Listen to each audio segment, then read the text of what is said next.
খলিফা হযরত উমর রাদিয়াল্লাহু তাআলা আনহু এর ঘটনা। কোনো এক রাতে হযরত উমর রাদিয়াল্লাহু তাআলা আনহু মোমবাতি জ্বালিয়ে দেশের কোনো কাজ সম্পাদন করছেন।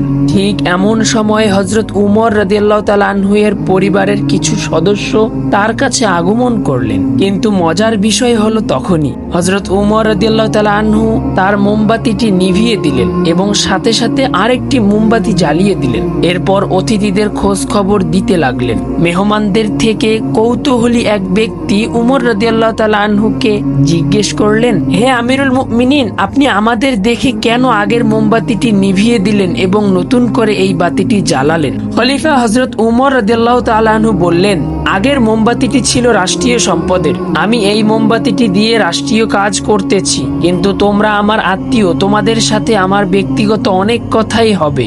আর আমার নিজের জন্য আমি জনগণের কোনো সম্পদ ব্যয় করতে পারি না।